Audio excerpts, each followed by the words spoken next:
Hi hello friends, இன்றைக்கி நம்மளுடைய சேனலில் வேலைவாய்ப்பு பதிவில் ஆர்ஆர்பியில் இருந்து அசிஸ்டன்ட் லோகோ பைலட்டுக்கான ஜாப் கால்ஃபார் பண்ணியிருக்காங்க. அதை பற்றி தான் கிளியராக பார்க்க போகிறோம். அதுக்கு முன்னாடி நம்மளுடைய சேனலை நீங்கள் இன்னும் சப்ஸ்கிரைப் பண்ணலாம், சீக்கிரம் சப்ஸ்கிரைப் பண்ணிக்கோங்க. வீடியோவை ஸ்கிப் பண்ணாப்பாங்க, வாங்க வீடியோக்குள்ளே போகலாம். ஆர்ஆர்பியிலேருந்து அசிஸ்டன்ட் லோகோ பைலட்டுக்கு டோட்டலாக 5696 வேகன்சிஸ் வந்து அனௌன்ஸ்மெண்ட் பண்ணியிருக்காங்க. அதுக்கான அப்ளிகேஷன் வந்து ஓப்பன் ஆன டேட் அப்படின்னு பார்த்தீங்கன்னா 20th ஜான்வரியே ஓப்பன் ஆகிட்டு, அதே மாதிரி அந்த அப்ளிகேஷன் க்ளோஸ் ஆகுறது அப்படின்னு பார்த்தீங்கன்னா 19th பிப்ரவரியோ க்ளோஸ் ஆயிரும் அப்படின்னு சொல்லியிருக்காங்க.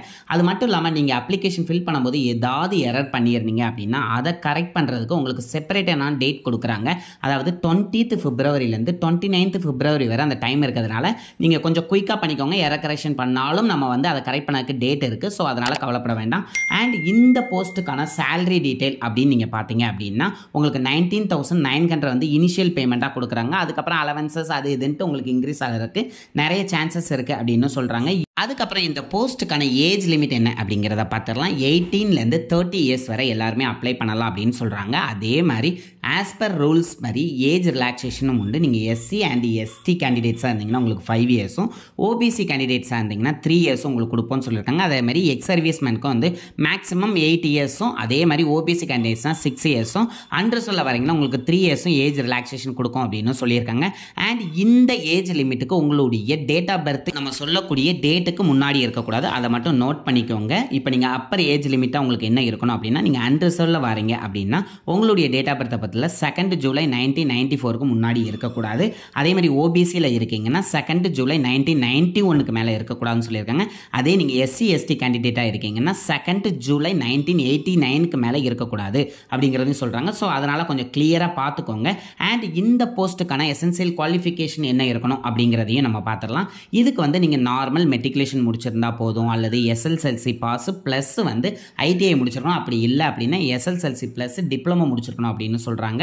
அதே மாதிரி நீங்கள் டிகிரியில் இன்ஜினியரிங்கில் ஆட்டோமொபைல், எலக்ட்ரிக்கல், எலக்ட்ரானிக்ஸ், மெக்கானிக்கல் முடிச்சுதான் இந்த போஸ்ட்டுக்கு அப்ளை பண்ண முடியும் அப்படின்னு சொல்கிறாங்க. ஸோ அதனால் உங்களுடைய போஸ்ட்டை கிளியராக வச்சுட்டு அதனுடைய டீட்டெயிலை கேர்ஃபுல்லாக வச்சு நீங்கள் ஃபில் பண்ணுங்கள். அண்ட் நெக்ஸ்ட் இந்த போஸ்ட்டுக்கான எக்ஸாமினேஷன் ஃபீஸ் என்னென்ன இருக்கும் அப்படிங்கிறத பார்த்துடலாம். எல்லா கேண்டிடேட்டுக்கும் வந்து அவங்க 500 rupees அப்படின்னு சார்ஜ் பண்ணுறாங்க. நீங்கள் இப்போ வந்து SC ST ex serviceman female அதுக்கப்புறம் டிரான்ஸ்ஜெண்டர் கேண்டிடேட்டாக இருக்கீங்க அப்படின்னா உங்களுக்கு 250 rupees அப்படின்னு சொல்கிறாங்க. அதுக்கப்புறம் நீங்கள் இப்போ அப்ளிகேஷன் ஃபீஸ் பே பண்ணியிருப்பீங்களா, இப்போ 500 பே பண்ணியிருக்கவங்களுக்கு 400 rupeesம், அதே மாதிரி 250 rupees பே பண்ணியிருக்கவங்களுக்கு வந்து 250 rupeesம் வந்து உங்களுக்கு ரீஃபண்ட் ஆயிரும் அப்படின்னு சொல்கிறாங்க. இந்த அமௌண்ட் எப்போ ரீஃபண்ட் ஆகும் அப்படின்னு பார்த்தீங்கன்னா, CBT exam first stage exam ஒன்று உண்டு. அந்த எக்ஸாம் முடிச்சதுக்கப்புறம் உங்களுடைய அக்கௌண்ட்டுக்கே அந்த அமௌண்ட் வந்து ட்ரான்ஸ்ஃபர் ஆயிரும் அப்படின்னு சொல்கிறாங்க. ஸோ அதனால் உங்களுடைய அக்கௌண்ட் நேம், அக்கௌண்ட் டீட்டெயில், அதுக்கப்புறம் ஐஎஃப்எஸ் கோட்லாம் கொஞ்சம் ப்ராப்பராக கொடுத்தீங்க அப்படின்னா மட்டும்தான் உங்களுக்கு ட்ரான்ஸ்ஃபர் ஆகும். ஸோ அதை கொஞ்சம் கிளியராக பார்த்துக்கோங்க. அதுக்கப்புறம் இந்த ப்ராசஸ், அதாவது இந்த வேலைக்கான ரெக்யர்மெண்ட் ப்ராசஸ் என்னென்ன இருக்கும் அப்படிங்கிறத பார்த்துலாம். ஃபஸ்ட்டு வந்து உங்களுக்கு சிபிடி எக்ஸாம் 1 இருக்கும், அதுக்கப்புறம் சிபிடி எக்ஸாம் 2 இருக்கும், அதுக்கப்புறம் கம்ப்யூட்டர் பேஸ்டு ஆப்டிடியூட் டெஸ்ட் ஒன்று இருக்கும், அதுக்கப்புறம் எப்பவும் போல் டாக்குமெண்ட் வெரிஃபிகேஷன் இருக்கும், அதுக்கப்புறம் ஃபைனலாக உங்களுக்கு மெடிக்கல் எக்ஸாம் இருக்கும் அப்படின்னு சொல்கிறாங்க. இந்த டீட்டெயில், அதாவது எக்ஸாம் டீட்டெயில் எல்லாமே வந்து உங்களுக்கு எஸ்எம்எஸ் அல்லது இமெயிலுக்கு தான் வந்து சேரும். அதனால் உங்களுடைய மொபைல் நம்பர் அண்ட் மெயில் ஐடியை வந்து ப்ராப்பராக கொடுக்க மறந்துடாதீங்க. And next first stage examination அப்படின்னு நீங்கள் பார்த்தீங்கன்னா உங்களுக்கு 60 minutes டைம் இருக்கும்.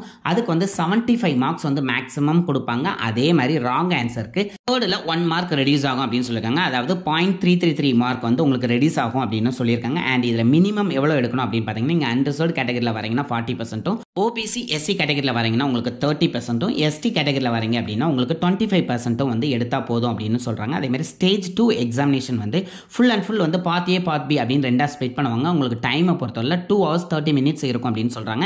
இந்த எக்ஸாமுக்கான டோட்டல் கொஸ்டின் அப்படின்னு பார்த்தீங்கன்னா 175 கொஸ்டின் இருக்கும். அதுக்கப்புறம் ஒவ்வொரு ரீஜனுக்கும் அவங்க வந்து வெப்சைட் ஐடி கொடுத்துருக்காங்க. நீங்கள் இப்போ சென்னை ரீஜன் கீழே வரீங்க அப்படின்னா உங்களுக்கான வெப்சைட் பார்த்தீங்கன்னா www.rrbchennai.gov.in. இது நம்மளுடைய டிஸ்பிளேலேயே கொடுத்துருக்கோம், அதை பார்த்துக்கோங்க. அதுக்கப்புறம் நான் இதை டிஸ்கிரிப்ஷன்லேயும் கொடுக்கேன். அண்ட் நம்மளுக்கான டோட்டல் வேகன்சிஸ் அப்படின்னு நீங்கள் பார்த்தீங்க அப்படின்னா சென்னைக்கு மட்டும் உங்களுக்கு ஓவராலாக 148 வேகன்சிஸ் கொடுக்காங்க.